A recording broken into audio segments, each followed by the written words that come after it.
Halo Sobat Investor, jumpa lagi di channel Investor Jelata ya. Kali ini saya akan membahas salah satu emiten konstruksi ya, dimana salah satu pemiliknya adalah perusahaan Saratoga Investama ya. Dimana emiten ini ya tahun lalu bagikan dividen cukup jumbo ya, karena dividen payout ratio-nya juga sangat tinggi ya, di atas 100% ya, 135%, sehingga waktu itu dividen yield-nya bisa mencapai belasan persen ya, sekitar 12-13% tergantung waktu itu punya sahamnya di harga berapa gitu. Nah, berapakah kira-kira potensi dividen yield tahun ini ya? Mari kita bahas perusahaan emiten konstruksi ini. Nah, ini ya, sebelumnya ini ada request juga nih sebenarnya, ada siapa nih ya, cara bacanya gimana ya? Kalumbu ya, mungkin saya salah bacanya juga. Dia ada request ya untuk membahas TPMA dan juga NRCA. Nah, jadi ya saya bahas NRCA dulu ya. Untuk TPMA mungkin kedepannya nanti kalau ada waktu akan saya bahas ya. Oke, sebelum kita mulai saya ingin menginformasikan beberapa video yang sudah saya upload juga di channel ini ya, terutama saham-saham yang rutin memberikan dividen. Jadi laporan keuangan akhir tahun 2023-nya saya review di sini sekaligus prediksi dividennya ya. Karena jika ingin mengincar dividen, ada baiknya kita punya sahamnya itu jauh-jauh hari sebelum ada pengumuman pembagian dividen ya. Oleh karena itu, jika teman-teman memang tipenya dividen investor, mungkin cocok ya untuk menonton video-video ini sehingga bisa berpikir lebih awal ya untuk mengkoleksi saham ini atau enggak gitu. Jadi untuk video-videonya bisa teman-teman cari di kolom deskripsi atau langsung saja search ya keywordnya di channel Investor Jelata. Untuk yang Adaro nanti saya taruh di pojok kanan atas ya. Oke, saham yang akan saya bahas kali ini adalah PT Nusaraya Cipta Tbk ya, dengan kode ticker NRCA, di mana didirikan di tahun 75. Bidang usahanya adalah konstruksi, pendistribusian, perdagangan, perbengkelan dan sebagainya ya. Jadi dia juga punya hotel ya, dan juga ada jaringan 4 kantor cabang ya, di Sumatera Utara, Jawa Tengah, Jawa Timur dan juga di Bali. Oke, historisnya ya, tadi kan dibilang didirikan tahun 75 nih ya. Nah, sebelum 75 ini para pendiri NRCA itu sebelumnya juga punya perusahaan konstruksi nasional Road Builder ya and Construction Co ya, yang mengerjakan proyek jalan raya ya di Provinsi Sumatera Selatan. Baru tahun 75 mereka membuat NRCA ini, dan di tahun 94 NRCA ini diakuisisi oleh Surya Semesta Internusa Group ya, yang sahamnya juga ada di bursa kita ya, yaitu dengan kode ticker SSIA ya. Nah, ini SSIA ini mengakuisisi Nusaraya Cipta di tahun 94.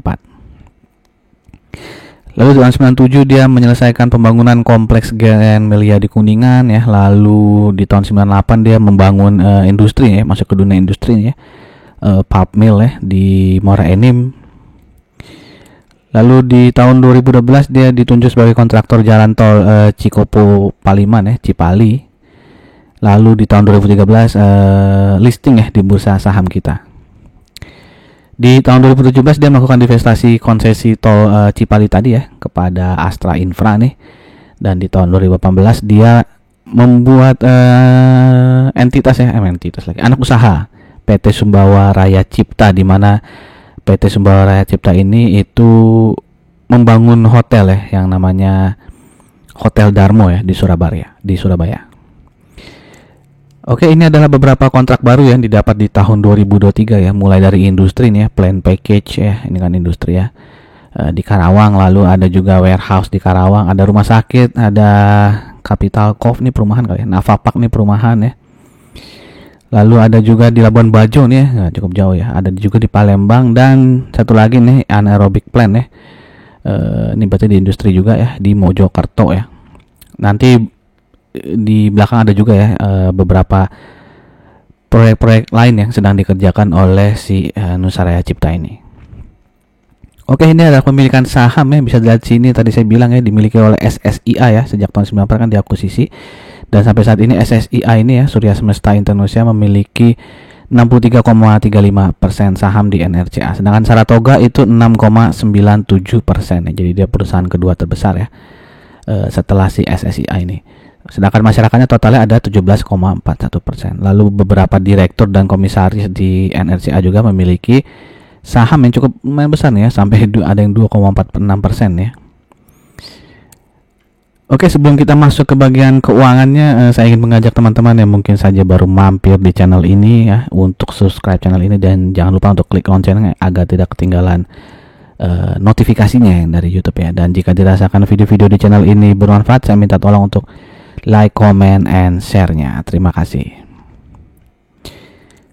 Oke, kita masuk ke laporan keuangan full year 2023 dari SSI lagi, NRCA ya, di mana pendapatan NRCA ini naik 17,59%, tapi beban pokok pendapatannya juga naik 17,2%. Dan laba kotornya bisa dicetak sebesar 321,4 miliar ya, alias naik 20,79% dibandingkan tahun 2022. Lalu laba usahanya ya, setelah dipotong beban umum, penghasilan lainnya, beban lainnya itu sama lah ya, naiknya 20,21%. Dan laba bersih yang bisa didistribusikan kepada entitas itu naik 33,26 ya. Di sini karena ada beban keuangan yang turun cukup besar ya, hampir 6 miliar ya turunnya nih ya, di beban keuangan ya. Dan juga apa nih, beban pajak penghasilannya juga turun ini dalam juta sih ya, tidak terlalu pengaruh ya, 335 juta versus 98 juta ya, itu cuman sekitar 240 juta ya. Jadi yang paling berpengaruh adalah beban keuangan ya, sehingga tadi laba usahanya 20% naik, laba bersihnya bisa naik 33,26%. Jadi cukup tinggi lah kenaikannya ya. Jadi dia murni kenaikan ini karena terjadi revenue-nya naik, sekaligus ada beban keuangan yang bisa ditekan oleh NRCA ya. Oke, dari pendapatan usaha ya paling banyak itu dari konstruksi ya, pendapatannya ya 2,8 triliun dibandingkan dengan dari hotel itu tadi ya, Hotel Darmo tadi yang di Surabaya itu hanya 9,5 miliar ya. Oke, terus laba bersihnya ya, ini laba bersihnya 316 miliar dari konstruksi dan 4,6 miliar saja dari hotel ya. Oke, ini informasinya ya, Sumbawa Raya Cipta tadi yang pemilik hotel itu 99,99% sahamnya dimiliki oleh NRCA ya. Jadi ya hampir 100%-nya dimiliki oleh NRCA. Nah, ini adalah beberapa proyek yang sedang dikerjakan juga oleh NRCA ya. Tadi kan tadi ada yang industri ya, paket 1-2 dia Kerawang, ini ada di sini juga nih ya, yang target selesainya di Desember 2024 ya. Lalu ada juga di sini yang hampir selesai ya, yang udah 98% nih, Lampung City Mall. Ada juga Tol Serpong Balaraja ya, yang 90,93 udah selesai ya. Berarti di tahun 2024 ini 7 Juni akan selesai ya. Dan ada beberapa yang masih target selesainya di tahun 2026 nih, yang masih baru nih ya, Pakuwon Bekasi ya, baru 31% proses pengerjaannya. Oke, yang lainnya ada 2025 juga di sini ya, di sini ya, DP Mall, lalu dan juga ada warehouse nih ya, yang baru akan selesai di tahun 2025. Oh, ini warehouse-nya dari ini ya, INKP nih ya, Indah Kiat Pulp and Paper nih. Ini kalau kita lihat klien-kliennya cukup punya nama besar lah ya. Selain INKP di sini ada BSD ya, BSDE ya, Bumi Serpong Damai ya. Mana lagi nih? Tahir Foundation juga terkenal lah ya, Bapak Tahir ya. Oke, lalu Pakuwon ini jelas ya, terkenal juga ya, grup Pakuwon. Oke, ini sejarah laporan keuangan dari 2017 ya, bisa dilihat di sini 2 tahun terakhir dia selalu mengalami kenaikan ya, 44% nih di tahun 2022, lalu di tahun 2023 ini naik 33%. Jadi cukup besar ya, 99,5 miliar ya profit saat ini. Sudah hampir menyamai profit sebelum pandemi nih ya, tahun 2019 ya, sebesar 101 miliar ya. Jadi udah dikit lagi ya, beda 1 miliar ya untuk menyamai profit di tahun 2019. Sedangkan untuk pendapatan itu sudah melebihi tahun 2019 ya. 2019 kan 2,6 triliun, saat ini udah 2,9 triliun ya. Nah, kalau kita lihat per kuartal juga ya, kuartal 2, 3, dan 4 itu selalu naik ya dibandingkan periode yang sama di tahun 2022. Tapi kalau kita lihat di sini memang terjadi penurunan ya, kuartal 4 hanya 17 miliar, padahal di kuartal 3 itu 28 miliar ya. Tapi kalau dilihat historisnya memang kuartal 4 ini selalu rendah ya. Di tahun lalu juga kan, di tahun 2022 ya, kuartal 4 tuh hanya 8 miliar. Di kuartal 3-nya 22 miliar. Jadi memang di kuartal 4 ini selalu lebih rendah ya dibandingkan kuartal-kuartal lainnya. Oke, ini chart dari NRCA ya, dia pernah all time high cukup tinggi nih ya di 1600-an ya. Udah tak lama ya, tahun 2015 ya. Dan kalau kita lihat dia sejarah pembagian dividennya, setelah bagi dividen dia harganya bisa balik ya ke harga sebelum pembagian dividen ya. Misalnya di sini sempat turun tapi akhirnya bisa naik lagi ya. Di sini juga ya. Ya, ini sempat turun ya tapi akhirnya bisa naik lagi. Yang ini juga sempat turun tapi naik lagi ya. Dan ini juga ya sempat turun tapi bisa ini gapnya ketutup lah ya, udah ketutup gapnya. Dan bisa teman-teman cek lain. Dia setelah pembagian dividen sempat turun tapi akhirnya bisa menutup bisa balik lagi lah ke harga sebelum pembagian dividen ya. Oke, ini adalah beberapa chart support dan resistennya ya, di mana di sini support terdekatnya ada di 342 ya, sedangkan resisten terdekatnya adalah di 368 lah ini ya. Dia closing tertingginya di 368 ya di sini ya. Ini sempat naik tinggi ya dengan volume cukup tinggi juga, tapi dia akhirnya closing di bawah 368 ya. Closingnya di 360-an nih kalau nggak salah ya. Oke. Dan di sini 2 hari berturut dia volumenya tinggi sekali ya. Kalau saya cek sih dia normal accumulation ya. Jadi nggak ada big accumulation ya di 2 hari tersebut ya. Mungkin ya perdagangan biasa aja, mungkin ada yang beli juga karena ingin dapat dividennya ya mungkin ya. Lalu support berikutnya ya ada di 312 ya, 290 dan paling bawah ya di 268 gitu ya.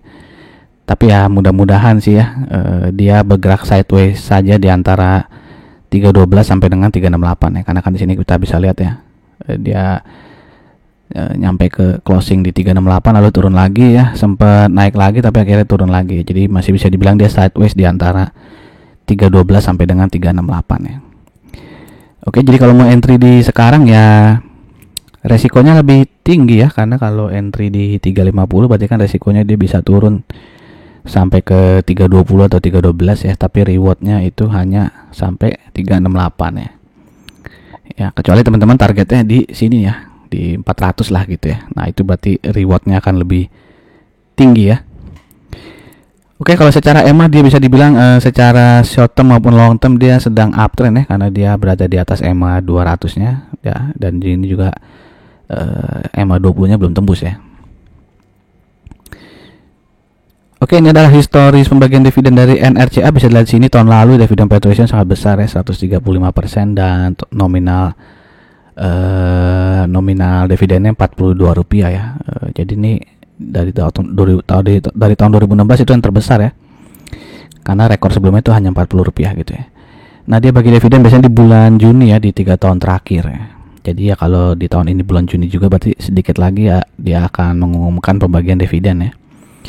Dan earning per share di tahun ini 2023 ya, itu totalnya Rp38,48. Jadi kalau kita asumsikan dividen payoutnya 70% aja lah ya, seperti tahun 2021 ya, karena jangan terlalu berharap dia akan sama seperti tahun lalu ya. Tapi kalau mau optimis ya boleh saja, nanti teman-teman bisa hitung sendiri ya, kalau 135% berapa rupiah.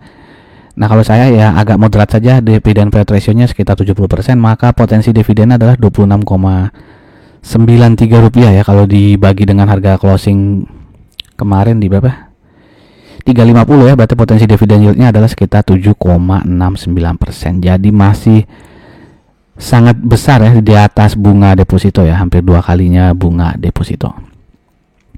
Oke, demikian saja informasi dari saya, semoga berguna untuk teman-teman ya. Silakan tuliskan pendapat teman-teman, apakah NRCA ini menarik ya untuk dikoleksi ya, karena 2 tahun terakhir memang pertumbuhan laba bersihnya meningkat tajam dan masih banyak proyek-proyek yang sudah ditandatangani ya, yang sedang dikerjakan ya, dan dia klien-kliennya cukup besar. Tadi ada INKP ya, ada BSDE ya. Apakah teman-teman yakin kalau di 2024 ini performance ya, kinerja keuangan dari NRCA akan growth ya, sama seperti tahun ini ya, growth sekitar 20%. Silakan tuliskan pendapat teman-teman di kolom komen. Sampai jumpa lagi di video-video berikutnya. Salam jelata.